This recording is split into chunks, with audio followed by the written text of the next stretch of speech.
Are there regional scenes within the country? Not as much as I'd like, you know what I mean? Like working on hip hop evolution was so fun to see the regionality in America. Like you go Yeah. down to New Orleans and that's its own world, and you go over to Oakland and that's its own world. And we don't have that so much unless of course you're in Quebec, because Quebec is like 90% French. Right. Toronto is, one of the most multicultural places in the world. And in terms of hip hop, also, it was actually a very early hip hop spot because it's kind of similar to New York in terms of the people. Like there was a lot of, Cool Hercs from Jamaica, and there's a lot of, Jamaicans in Toronto. So that whole sound system, DJ culture, block party thing was happening in Toronto as well in like the 70s. Yeah. So Toronto like has really deep hip hop history, has a lot of kind of diaspora influences in the artists.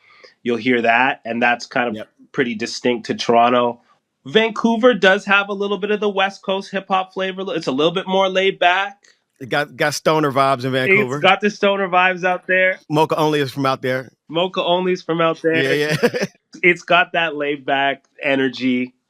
Of course, Quebec with the French, and they have a long history of French hip hop. I've been to Quebec. I've been to Vancouver. I've been to Toronto. I've been to London, Ontario. Yeah. And those places all, like, they have different vibes to me. Yeah. I didn't know, like, if it was, like, just my limited view of what Canadian hip hop is and Canada is that shaped that limited. Some of that nuance does exist. And what that comes down to is certain DJs or promoters in those scenes. So like London, Ontario, for example, that you brought up, like when I was there growing up, there were certain DJs that were really into whatever they were into.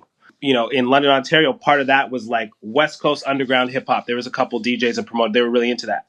In my high school, people would have known, of course, what was popular at the time, Big E and all that, but they also know AC Alone. Okay.